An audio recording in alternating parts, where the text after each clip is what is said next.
Welcome, everyone. This talk is going to be in English, so going to be having the great pleasure of hearing my French accent.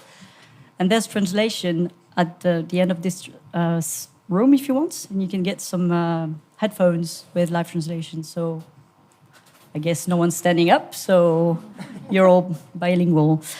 This is a panel, you see the title behind me, and we will cover the challenges and the changes in the games industry these past years, and how developers and publishers can survive and adapt, hopefully with good advice from my fellow companions today.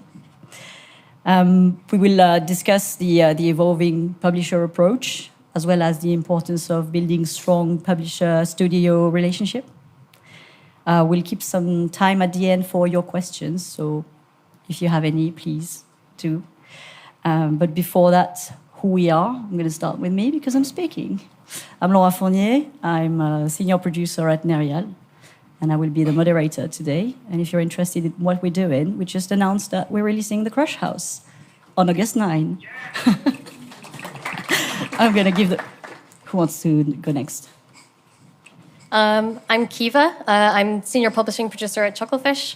It's not spelt how it's pronounced. And a lot of my role involves taking developers kind of from the beginning of the publishing journey, onboarding with the publisher, right through to kind of submission period, release management, to launch. Hi, I'm Trisha. I have been a senior business development manager at Kepler, and in the last few months, I have been doing fun stuff with my small agency called Press A to Interact, helping charity organizations doing bundles and stuff. And I'm moving on to a new publisher next month. So. Ooh, how exciting. It's a secret. A secret. Hi, I'm Meg. I work at Team 17, and that's not a secret. My job is Game Scout. It's my job to find cool games for our games label and to become kind of the developer's internal champion, to guide you through our greenlight process and hopefully get you a deal at the end. And then, unfortunately, we part ways because we have an expert team to look after you. But it's great while it lasts, I promise. Right, thank you very much. This is great, I think, to dive in our first question. And I'm going to dive in right away with the hardest. I think we've all felt at the moment that we are right in the middle of an earthquake that doesn't seem to be stopping anytime soon. So the first topic I would like to discuss with you and potentially the rest of this room is basically how did we get there? And what is your perception of what led us to this earthquakey situation? Ooh, you were ready. Go. I'm not sure if I'm ready, but I'll give it a swing. I think what happened is not exactly irrational, right? For the 2020 and then 2021, we saw a sudden huge influx of money, in terms of revenue. First of all, all the studios and the publishers saw this a huge camel hump, basically, and then statistically we had this unexpected 50 billion just flooding into the games industry. And in any other industry, in fact, when you see a growth trend for 2 years, it is actually natural that there is a certain surge in investment. But I guess a lot of publishers and developers, they made certain decisions based on the growth that hasn't materialized, to be honest, the revenue projection for 2027 and 2028 hasn't exactly plummeted. It is still decent, but still the ballooning of budgets and personnel, basically the revenue and sales is not really reflecting that. So I think that's that discrepancy that we're experiencing right now, lack of investment and lack of reflection of, those ballooning things. I guess other things we can all share, layoffs and, difficulties in funding and stuff like that. So, yeah. Well, you nailed that, didn't you? I guess I would just add, the bubble sort of burst in the way that we didn't expect. There is still money to be made in games. It is still a fantastic sector to be part of. It's just, it didn't continue in the trend that it was. We all saw a massive bump during COVID. People were at home playing games, sometimes online a lot more than they used to be because, they were on furlough or they weren't working. And then the world went back to the way it was, and people started spending their time differently. They started spending their money on travel and doing things that they couldn't do before. So games are still successful. They're still doing their stuff, but it's just not in the same way that it was during that massive climb.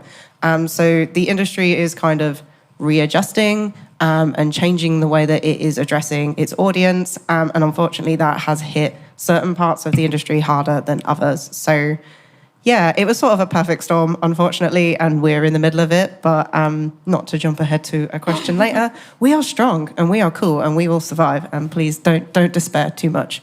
But it's okay to grieve because it does suck.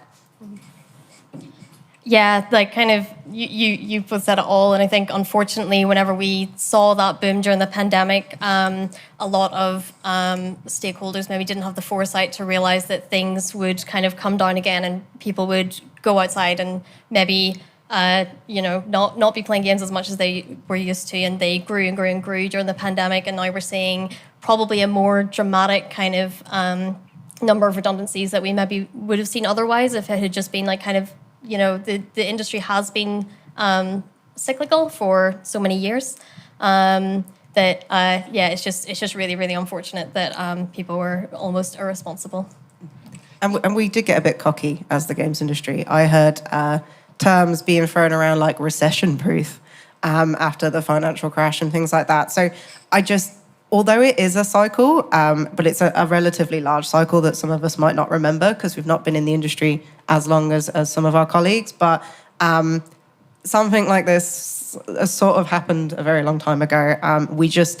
We didn't really see it coming because we thought it would be a bit further in the future, but unfortunately it's hit us right in the face at the moment. Yeah, and also I guess it's just like one of the things that we forgot about is that how our industry works based on such a long timeline, compared to the other industry where, people do have to make investment decisions with hope and assumptions of 3-4 years later. And when it is, made in decisions within publishers and, game industry people, that might still be, sustainable and everything. But especially VCs or, non-gaming investment money flooding into the industry quite uncontrollably and unsustainably. And then that ballooning up all the different things. And then global economic changes hit where, interest rate is just 10% above, and then in fact for investors it is actually safer to put your money in a bank or a bond or something, not investing in this very volatile, very creative industry. So I think it also took them 2 years to realize that, and unfortunately we do have to adjust ourselves to go through these changes altogether, I think. Do you reckon in this approach, the fact that such a big amount of money was flowing, did it allow studios and publishers to maybe accept more risky projects, if I may use this term? What is your position on our vision of that, at least?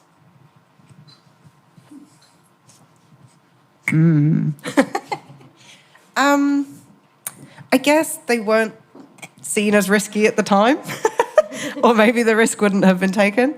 There was definitely a trend in bigger indie games, these more polished experiences doing really well. And I think that is one of the areas that's kind of being hit at the moment with these kind of indie, really high budget indie games. A lot of investment in that area has pulled back. So they're the ones currently feeling the biggest impact of that.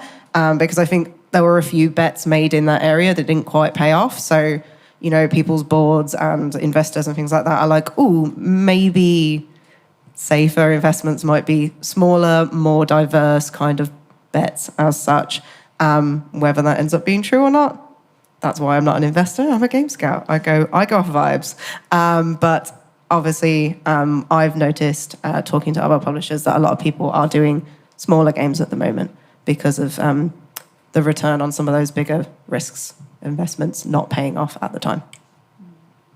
I think there is definitely a value in like that thought process that like, when we are a little more in a blessed situation that we have more budget to spend, the quantity gets bigger of, the number of studios and projects that we can invest in.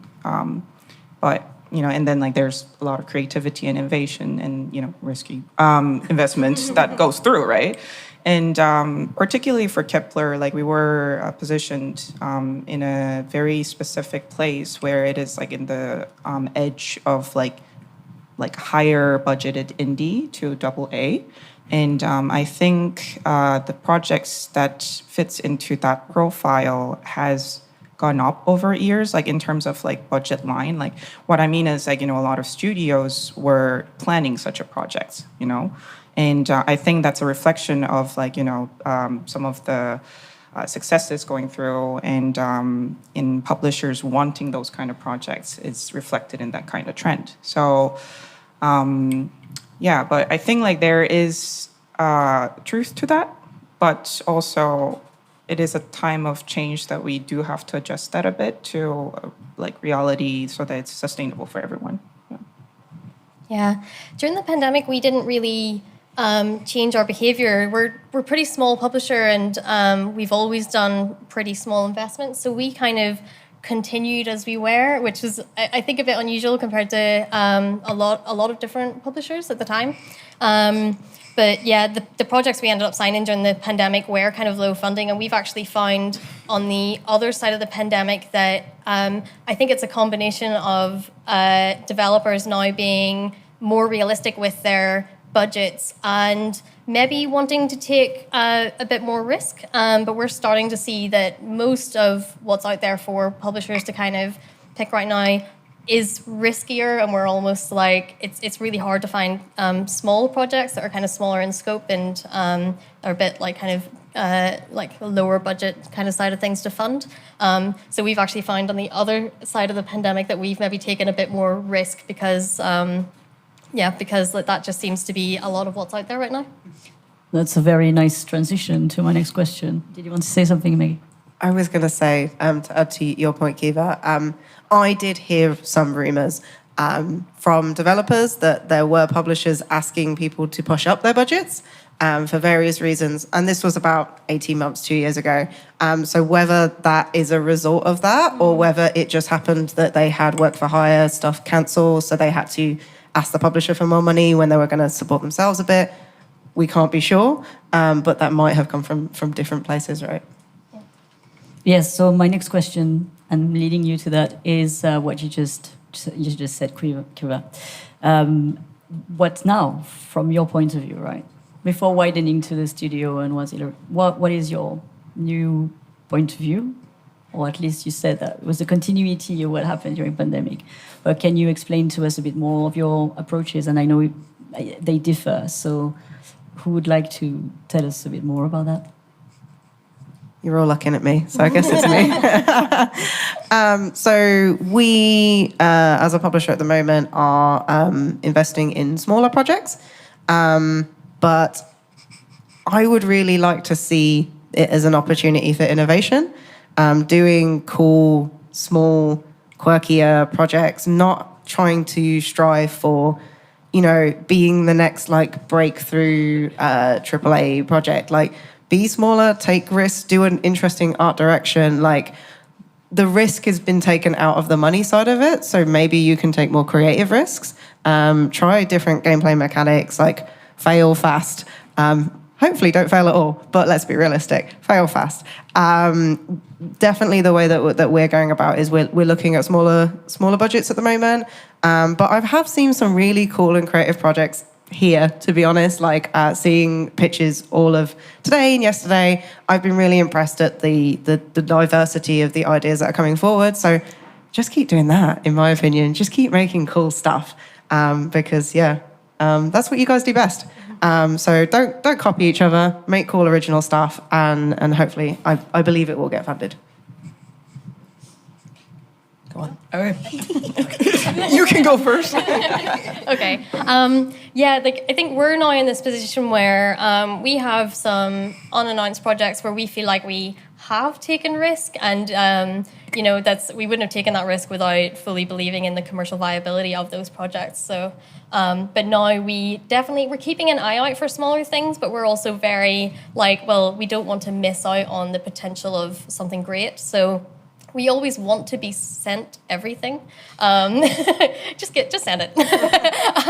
But in terms of what's the most likely for us to sign right now, it would be something smaller and something that's a bit unusual. And we're going to talk about market discoverability in a minute, but things that just look weird and different right now is going to grab people's attention. People are not really able to spread the word about their game in the same way that they were before. So finding something weird and unusual and small is kind of, what we want as well. Yeah, just make me stop and go, ooh, Yeah. what was that? I guess when you say what now, I guess there are multiple topics to cover, and definitely one is innovation and content and mechanics. I had a very lovely lunch today with lovely people, and there was a very interesting topic that came up. Is basically when you look at the current successes, the games that blew up last year, they are all slightly unhinged. Like the Latro, for example, look at it. Like Parallel World, look at it. Even though there is a certain connotation that in this current climate, publishers will go for something safe. And I don't think when you say something safe, this is for the proven market successes. I think when you say something safe, it is something that the publishers gets deeply onboarded on, and then that's a bit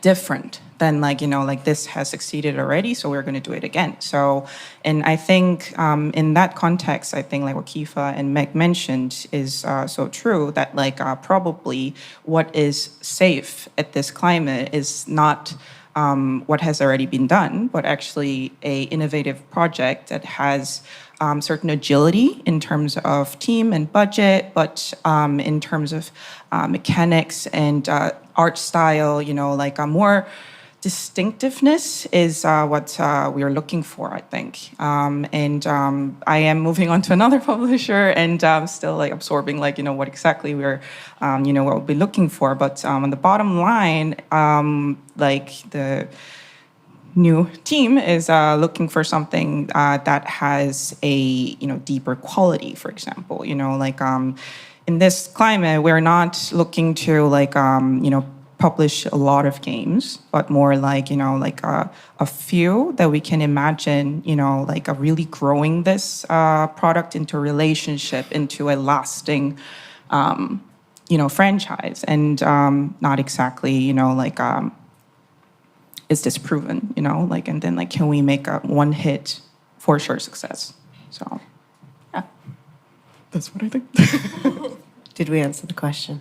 That's I think so. Well, if you have questions after that. But I want to dive in. So these are the green flags that you're looking for in a pitch or in a demo, right? What are the red ones? Maybe I can rephrase it as what do you consider risky at the moment when you're getting pitched? Not talking about the quality of the pitches, right? Because this is not, I think, the topic of this panel today. But it's more what would you consider risky? So you were saying about the team or the franchise or such. But are there any other topics that you think really matter for someone who's looking to be funded in terms of discoverability or everything that is related to selling the game ultimately? Okay. I don't know if this is going to be answering more than what you wanted, but red flags for me when receiving a pitch. If all of your benchmarks are incredibly successful, if your pitch is sent to me and it's have you heard of Hades? Have you heard of Slay the Spire? Have you heard of every successful game that's been on Steam recently? That's a red flag, because I don't think you're being specific enough about the market of your game. The market of your game is not anyone that plays indie games. It's, specific horror nuances or specific, mechanics or art styles. Like, I would prefer a much realistic benchmarking from you guys that actually shows that you understand your game and who's going to play it, than just, oh, look, big number, please give me money. That shows to me that you don't have much of a commercial mind. Don't get me wrong, I don't expect you to have hundreds of like benchmarkable titles. I would say like 2 high, 2 medium, 2 low, and then explain to me why you're in between high and medium, or something like that. I get tired of seeing pitches that just have the most successful games of all time as the benchmark. And also don't feel the need to put a Team 17 game in there just to flatter me. I don't need that. The other one would be having to hire a lot of people that you don't have that are essential to making the game. Say you're making a rhythm game and you don't have a musician and you don't know who to talk to about that. That would probably be a red flag. But most importantly, and this is a big wishy-washy answer and doesn't have anything to do with money, it's you guys. You are humans. You are expected to make errors. But what I'm looking for in that meeting is, do I want to spend loads of time with you? Are you the kind of people that I want to introduce to the rest of the team, to our producers, to our marketing team? Like, it's okay to be late, but, just, apologize, shake my hand. I'm late to meetings sometimes, and I apologize profusely. It's just that common respect at the start of a relationship that you want to put your best foot forward. And I hate the analogy, but it's a bit like speed dating. If someone turns up and they respect your time and they are courteous and, they share their dreams with you in an enthusiastic way, you come out of that meeting and you're like, man, I want to see that person again and I want to work with them, and that's really exciting and I can't wait to talk to them again on Teams or whatever. I know that's not anything to do with money, but it is the number one thing. If I walk away with a funny feeling from a team, it doesn't matter how much I like the game. It's probably not moving forward. So just be nice. I'm sure you are, but just remember to be nice. I can kind of expand a bit on your first point where you're talking about high benchmarks. And one of the questions that I really like asking in pitches, because it tells me so much, is what is your version of success? It's a good one. They always go, ooh. And it basically helps, we publish Stardew Valley, so sometimes people come to pitches and they really think that Chucklefish is the golden ticket to, tens of millions of sales. And it's, that's a game that was very much right place, right time, underserved audience. That is unlikely to happen. It's an outlier. So understanding from a developer's perspective of is your version of success tens of millions of sales, or do you just want to kind of make money that then means you can fund the next project or the part of the next project and find another publisher or work with us again, sort of thing. And it really helps us understand kind of could we meet your expectations, and are we able to deliver for you? And if we believe we can, then that conversation will continue going. And then another one is if a pitch kind of has a lack of contingency built into it, whether that is what if production doesn't go as you expect in terms of timeline, or what if the design changes. If we start asking probing questions and then it all kind of just falls apart and it's really clear that this isn't something that the person pitching to us has thought of before, that's just, okay, so you've not really been thinking through worst case scenarios, how to be dynamic as developers. That then means that if things don't go exactly to plan, like how do you handle those situations and how are you prepared for them? I think a flag, like not like red flag or green flag, but like a flag, like just a big flag, like that, like the main thing is probably, I think it's like same for all the publishers as USP, like a unique selling point. It's not really only about like uniqueness, but like let me break it down. Like first of all, like first layer is it really unique? Like Is any game unique? Yeah, like but still, like like to be honest, my pet peeves is like my pet peeves formula is super successful game, insert super successful game, but better. I hate it. It's like, for example, like Valheim, but better. Stardew Valley, but better. And then like the better cannot be explained with a clear mechanics or like characteristics, but it's just better, you know? Right. It's like, it can be, but like, you know, like is that unique? Not really, you know? And to be honest, you know, like those mega successful games, like, you know, like people need a reason to jump off from it. And then like, you know, like they wouldn't know that but better before playing it, you know? So like, that's like first layer of it. Like, is it really unique, you know? And then second of it is how people identify their USPs and how they communicate it, you know? So like, for example, I'm mentoring these developer teams like who made this like really nice first page of their pitch deck. You know, like there's a one-liner pitch about the game, and then there's like 3 bullet points of charms, right? You know, like that's like one of the very common first slide. And then those like those 3 bullet points have like practicality, you know, like there's 8 people in it, you know, or like, but then like, you know, why is that unique, right? The reason why there is 8 people in this game and why that is like, you know, like the reason to sign it is because it's wacky. There's like constant chaos, you know? And then I feel like, you know, like if we are going to have a business relationship, that we're going to work on this product together for success, I want a person who can identify that yourself and then like, you know, like bring it to you that like, you know, because it is wacky and chaotic, that's why a person in this game is important, you know, not like 8 people in this game is unique. You know what I mean? So like basically a developer who would, you know, like think together with me and other people and the producers and, you know, like all the other people in the team about what is truly unique about this game and then constantly build a community around it. And then in the end, you know, like really communicate it to the players and build like up about that is like what I want. So, so yeah, that USP, that's the biggest flag that I look for. I have one more flag. And it might be controversial and it might not be directly tied to the question. Too much AI art. Yes. Yeah. If you're going to ask me for €1 million, can you spend some money making some art, please? I feel like that's a fair request. I understand that using AI art can be great for referencing to make new art.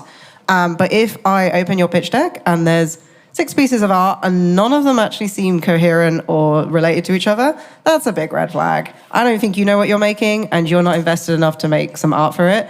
That's a red flag because you want me to invest in it. So can you please also invest in it? Thank you. Yeah, and it kind of shows that you haven't proven with that art that you're able to deliver that art. So you're not really telling us any new information, just, yeah. There's another topic we talked about when we prepared this panel because we prepared it. Secret, no. And I think it's related to how we, as developers, we present the USPs, which are basically our game is going to be good, but our game is going to sell. And I think when we were preparing this talk, we were quite candid about the fact that this has changed even from your point of view, right? Commercial viability of projects is not as direct in terms of wishlist transformation, for example, as such. Do you feel like sharing about this as well? About, from your point of view, what is your perception of what you will look for in a pitch, knowing those new ways of reaching the player, which some publishers have been saying that it's harder, and we don't really know where they are and what they do. And so is there a link between this and what is your approach when you're considering pitches? A little bit. I've always been a bit of a vibes scout, which I'd get some criticism for, which is valid and fair. I always get swept away with the romantic idea of something interesting and new and different, and then I find the data to back me up later. I'm not massively data-led. I don't go, well, this game sold, and this is the same, but it's got a green tinge, so let's do that one. I'm like, oh, yeah, because it borrows a bit from this, but it's obviously a love letter to this, and it's this. And then I try and find data to support that. So, but there is some people that are kind of saying, like, data will only show you the past. And to find something truly interesting, unique, and that's going to break the mold, you can't purely look at data, which I'm a big fan of. I'm a big fan of this methodology. It's good to have data to back up some of your claims, but also, like, if you really want to make something different, you can't only look backwards. And I think more people are thinking like this at the minute. I would like to see some more signings in this way. But yeah, as I think you've got much better information on this than I do, but like how methodologies are changing in publishing in general is going to inevitably affect how we give money and sign projects as well. So we're learning on the job as well, but hopefully a few steps ahead.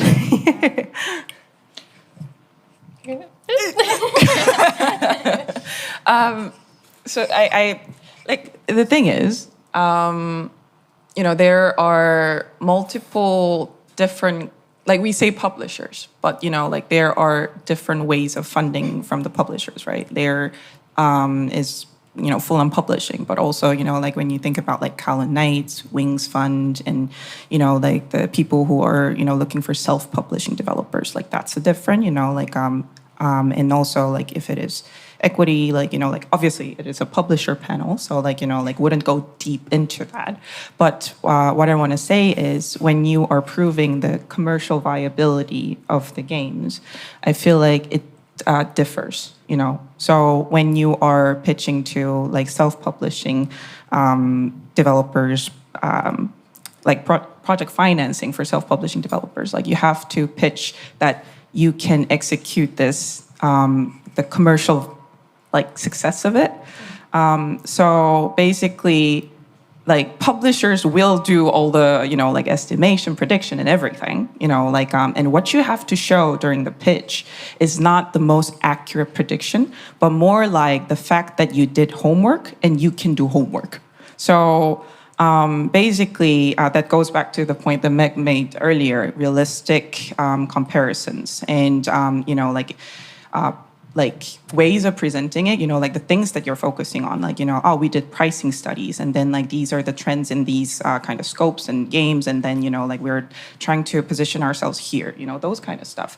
So commercial viability wise, if you want to, like pitch it to the publishers, I feel like it is more about that, we have a sense of like where we are in the market, and then like, these are the things that we need for you to do for building up on that. You know what I mean? So, yeah. I think it relates back to what you said, Kiva. Like, what is success?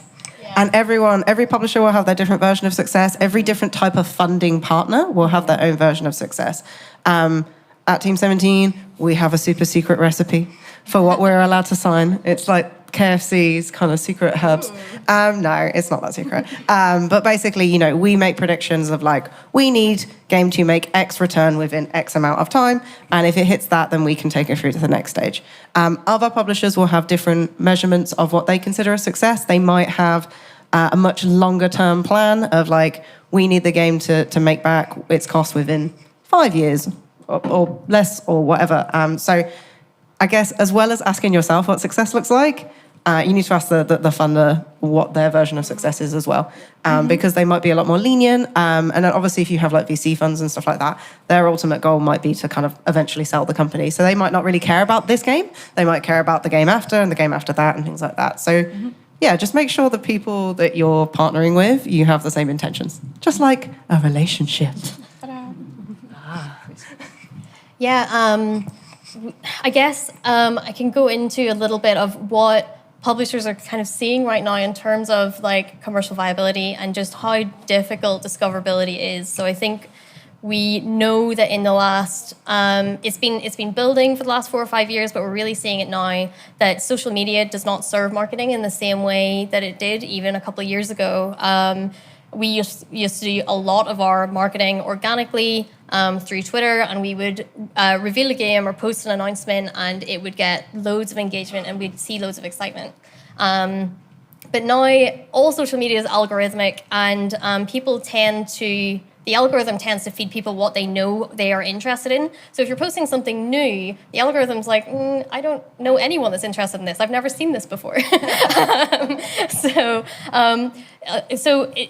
a lot of publishers right now are kind of pivoting how they market and turning to their communities and basically like asking their communities to expand what they're looking for. So like and finding things that really really engages with their community, because if you have a Discord full of people that are following you, they're very easy to reach, and hopefully that means as a publisher you might be a little bit more tied to signing what they are interested in. But also we're seeing in the market generally that people want weird games. So in terms of like what's in your pitch for like, commercial viability and where you see your game, and also where you are in your marketing journey, because some people pitch and they've already announced their game and they're already taking some steps to kind of show that their project has legs. The big thing I would recommend if you're pitching is do not do Steam Next Fest if you're pitching for a publisher. Do not do it. Don't do it. Don't do it. Let your Please. publisher do Steam Next Fest. They will position you as well as they can. They can make a greater impact. You only get one chance at Steam Next Fest.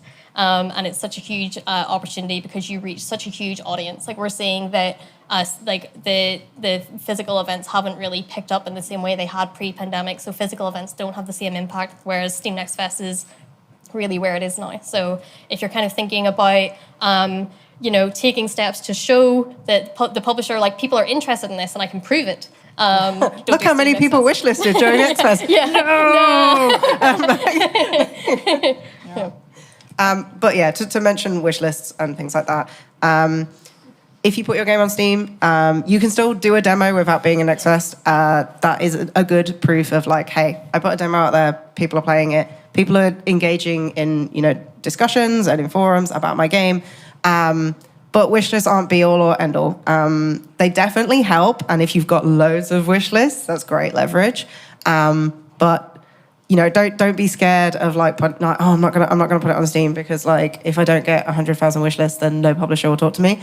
If the publisher likes your game that much and it hasn't picked up yet, they could always take down the Steam page and relaunch it. So like it's not the end of the world, but it is a good proof of like people are playing my game. It's a good way to get feedback and things like that. But don't use the Next Fest. Please don't use Next Fest.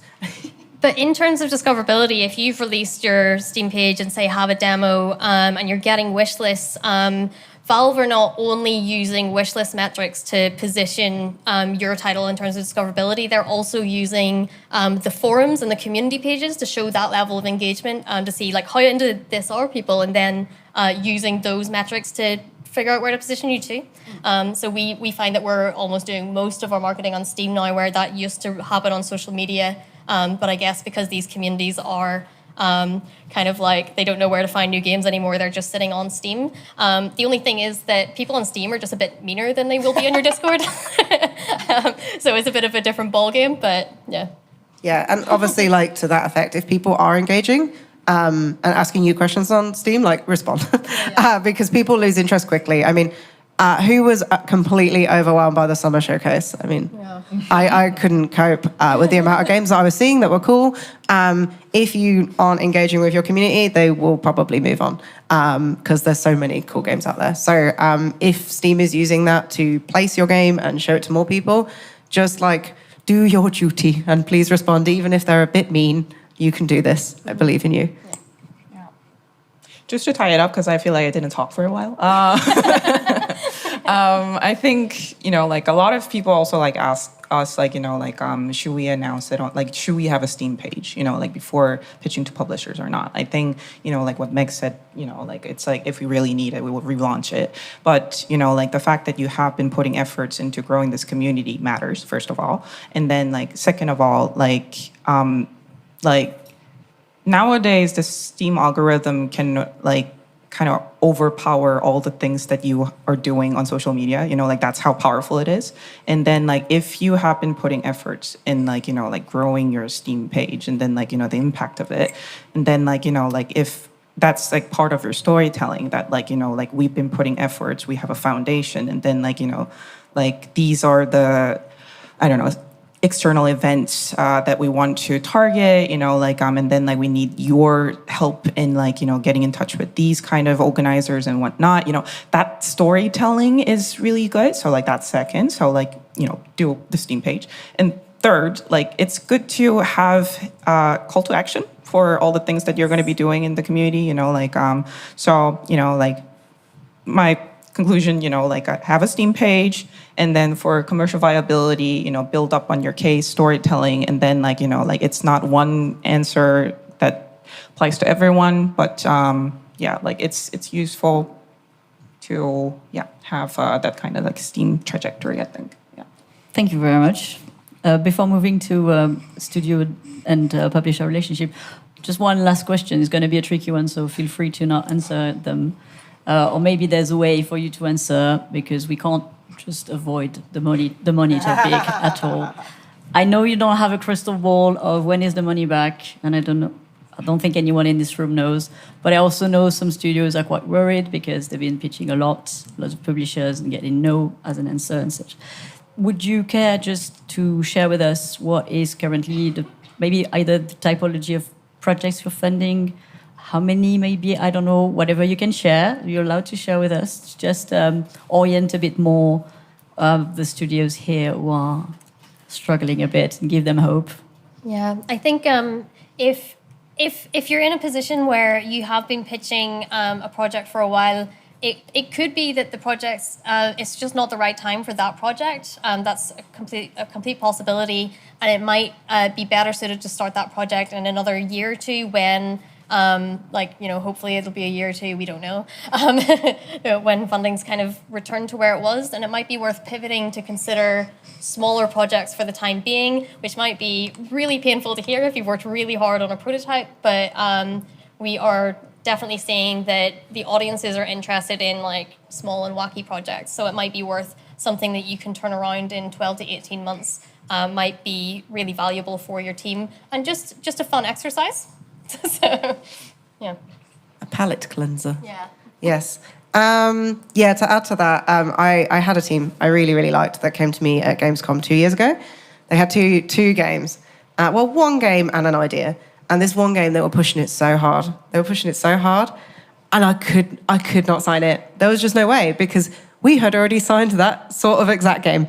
It was the same genre. It was the same theme. It was based on the same fairy tales. It was the same game, made by a completely different company in a completely different continent.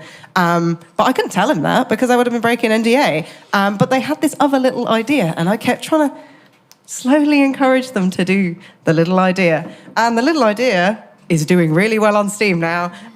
So I'm really glad that they went for it. But sometimes like our publisher might be gently pushing you in a certain direction and they can't commit to why. But obviously we see a lot of pitches. And not all of them obviously make it to Steam. Last year, we were a bigger team than we are now. But we pulled some figures from... Hello? Was that me? Ooh. I don't know what came over me. It's time to finish. Oh, okay. It's a joke. We pulled some stats from our Salesforce, which is how we track the games coming through our system. We had 12,000 submissions. They're not all fully valid pitches. Some of them are just napkin ideas that people sent to us and things like that, but that's how many came into our system. That gets whittled down to several hundred, that gets whittled down to a couple hundred that we play the demos of. That gets narrowed down to about 80 that go into our due diligence. That gets narrowed down to about 40. That goes down to about 20, which is probably final stage, probably maybe 30 to 20. And we sign 10. So the numbers are harsh. It's not personal, I promise. But the great news is that whilst there are certain people pulling out of certain price brackets and things like that, new publishers are popping up all the time. And they have specialties and they have different ideas of what they think a great game is. So whilst you might get no from 20 publishers, there's always 20 more. So just, read between the lines, get the vibes, work on projects that you're really excited by. Listen to feedback, but don't follow it completely blindly. And then just reach out to more people. There's always cool little boutique publishers that are coming.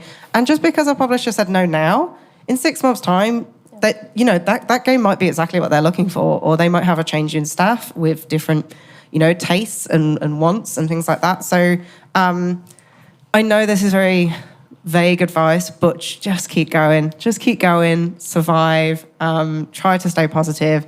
I know it's tough. But games are being made. Really cool games are being made and released all the time in new and interesting ways. So stay agile, stay on your feet, keep going, keep going. I feel like, like sharing the brackets of like, like games budget and, numbers of games that each publisher is assigning, like is almost irrelevant because like, of the figures that like Meg just mentioned, like it's more about like, I feel like what we have to talk about in this panel is actually more like, like practical things that like, what should we do now, right? So like, in terms of funding, I feel like it is almost irrelevant, what we're looking for, but more like, some of the more, secured feeling pitches and then like, or developers, friends, like, around us is like, like, for example, developers who are looking into, like a lot of different types of fundings, like there is rich opportunities for like governmental grants, like not only for France national one, the state one, but also you can apply for the European one, for example. And then like also if you're if you're a studio that is made up of, like marginalized folks, like there are also like wonderful funds like Wings and, Glitch and, like there are people who would support you, for example. And as Meg mentioned, there are funds and publishers like that are popping up. So like, like keep in touch, by the way. But also, like Nocturne Games and, like a lot of new things popping up. So I think in the end, the practical advice wouldn't really matter, like what we're signing up, but more like, keep in touch, like active touch with people who might know something, And I think it is never like weird or like rude, like as long as you're not rude, right? Like Don't be rude. as long as you're not rude, I think like asking for advice is great, So like reach out to your fellow developer friends who have shipped games and who had publisher relationships, who have had relationships with like, governmental fundings. Ask them, like what I might be missing, And I think there are some, things that we can rely on. And so that's like one way to go about it, right? And in terms of when will we have the level of investment during COVID back, we don't know, right? Like if we know that, like we're not going to be in this room. So I think that might not be most meaningful questions to ask, but more like, as our title of our panel, like, suggests, like what are the alternative things that we should do to, like not wreck our ships, like, during this storm, like instead of measuring how much water has dried up. So yeah, like ask out for helps, and there must be something that we can do in terms of funding, and also like crowdfundings, which could be an option, and so yeah, like there are other options, and publishers are open to talk about more intricate form of like partnerships. So like you thinking it through, hey, like we're gonna pull 20% from here and 13% from here and then 20% from here, as long as like it matches what the publisher policy is, we can talk about it. So like and so deep dive into it, and there are ways. Yeah. To leave time for questions, Yes. I just want to briefly go to the last topic, and I think it's a perfect transition to what you just said, which is publisher-studio relationship. We were talking about, you made loads of images about relationship, love relationship, right? So what are the green flags? You're looking for what is working, you reckon, between a publisher and a studio when it comes to working together. And I think when we were discussing those topics, and I think, Kiva, that's what you were saying about don't assume that publishers know everything. Was it you, Meg? Don't assume that publishers know everything, right? As a studio, you might know your audience, or you might have needs or desires to outreach some audiences, and then maybe the publisher hasn't seen it, right? So do you care to talk about it very briefly so we can leave time for questions? Green flags? Green flags, okay. There's some real magic that can happen between publishers and developers when it's the right match. Well, part of our process, pop the mic, how annoying. I used to work in audio, sorry. part of the process that we have at Team 17 is we, as part of our due diligence, we get the developers on a call with a producer and a designer on our side. I love to sit in these calls. I don't really have a lot to say other than, please meet this person. But there's this beautiful magic that happens when you bring people with an outside perspective into your game world.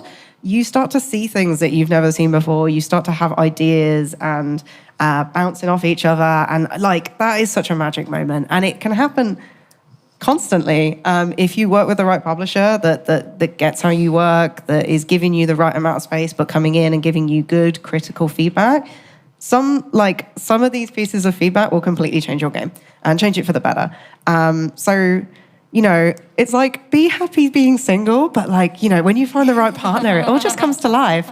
And that's true. Like, if you find the right partner and they get it and they get you, they can add so much to your product, not only just showing it to the right audience and making really cool events that you'll remember for the rest of your life. Like, I remember with King of the Castle, a game that we released last year, we took over Warwick Castle in England, and it's this big historic castle, and we had the actors learn parts from the actual game, and the audience like cheered for the right thing. And I remember the developer coming to me and being like, I will remember this for the rest of my life, and I wouldn't have this if it wasn't for a publisher. So like, yes, you can be super cynical and be like, a publisher's going to take half of my money, and what are they doing, and da-da-da. But there's so many cool things that can happen as well. So keep your mind open to that. But did you split the bill? Huh? Did we split the bill?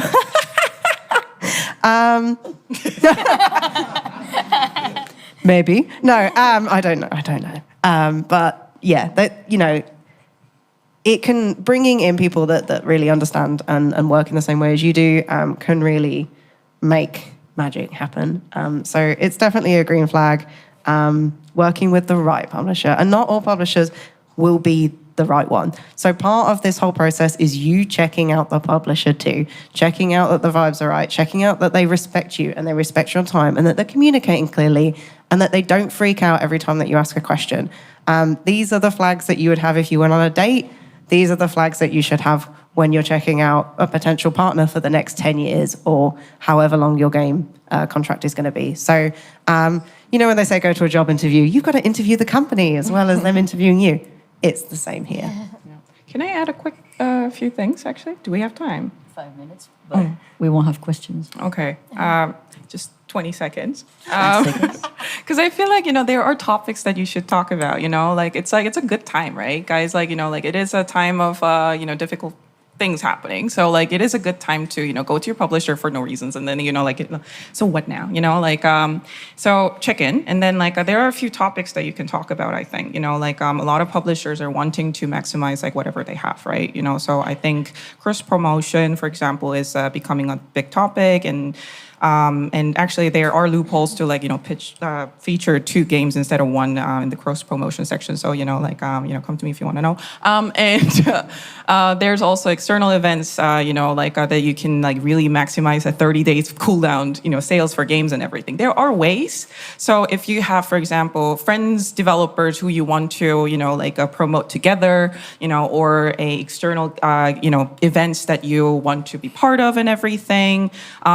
First of all, I don't want to remove our responsibility as publisher from it, but you know, if you feel like they don't know, but I know, like then like you go to them and then like I want to be part of it. Do you know? You know? So go to them and talk to them. So and we're all here to help and you know like bring it to success. So I think that was longer than 20 seconds, but yeah, please. Really interesting. I can go into a little bit about relationships and kind of how we manage them in Chucklefish, just really quickly.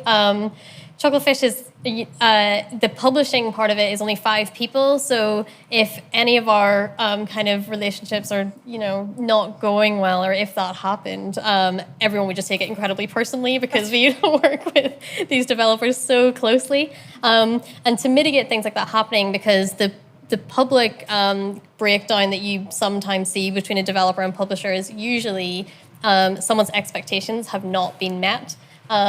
So we, at various stages of production, from like whenever we first sign, before we announce, you know, partway between announcement and launch and pre-launch, we have expectation meetings that are just, this is how we think things will go. And it'll be a very conservative estimate that kind of lets the developer kind of adjust themselves for what might be And we can kind of bring in evidence of like, this is where we see the market right now. This is, like right now, like there's so many issues with like press and things. So we have to kind of scale expectations to, it's hard to discover via the press and it's hard to get reviews. So it's we find it just benefits us. It helps, it allows us to be really frank and honest with the developer in a way that they understand the market and they can make decisions for themselves, or they can maybe pivot themselves, or if they have ideas of things we could do, that could become a discussion and be quite collaborative. So. That's great. Thank you. I think that was it. Thank you. Thank you. Thanks, everyone. Thanks.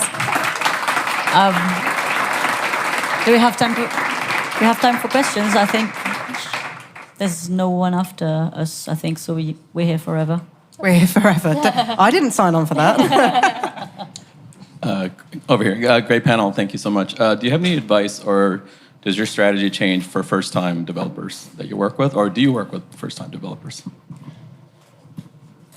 I don't think the strategy changes. It would just sort of be flagged as slightly riskier during our due diligence process. But we work with first-time developers. We work with solo developers.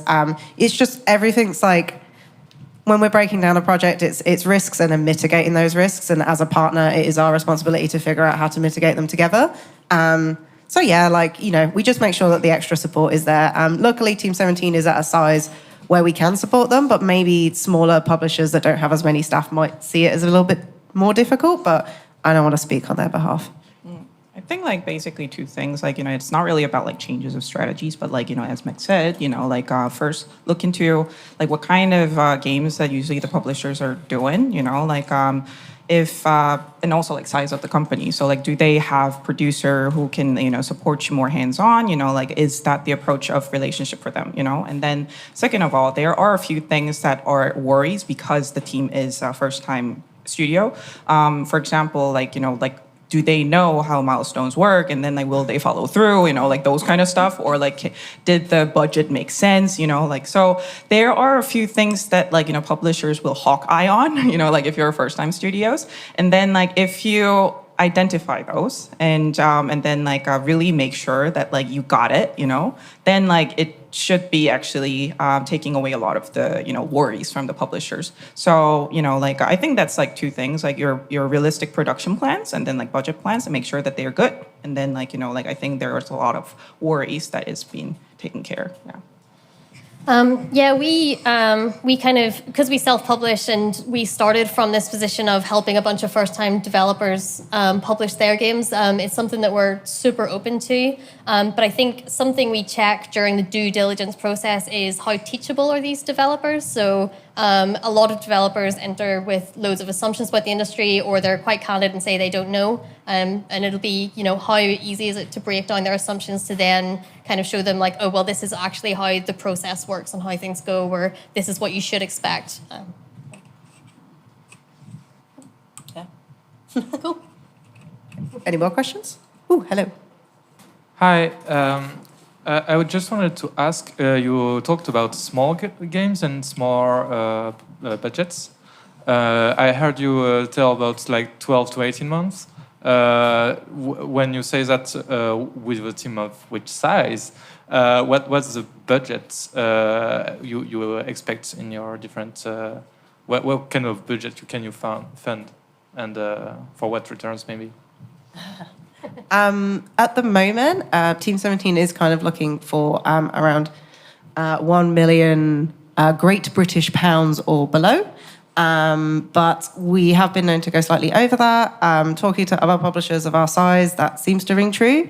Some of them are going up to kind of 1.5, 1.2. But that is kind of up to at the moment. Obviously, we'll take things below as well. But yeah, we basically, when it comes to returns, it's just, make sure you can return.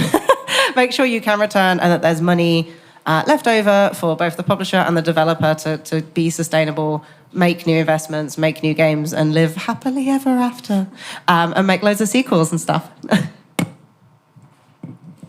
I'd say by comparison, we are just extremely indie. We're not looking at a million. Not that we haven't looked at a million, but whenever I say something 12 to 18 months, I think I mean something that would probably be around 200 to 300K with a fairly small team. And if it is a bigger team, you just assume that you can make something that with more resources that can kind of have a quick turnaround and will be a bit more than just that little indie darling style game. It would be a slightly higher quality, and that quality bar might just mean that it's commercially viable enough to justify the additional cost. I think I'm going to skip that question because I feel like small games definition differs per publisher, and it also doesn't mean that small games are apt for every publishers at the moment. So I'll skip the question. Good luck. Du coup, on n'a plus le temps pour les questions. Donc, si vous en avez d'autres, vous pouvez les poser sur le Discord ou alors aller voir les participants. If you have any questions, you can come forward and talk to us.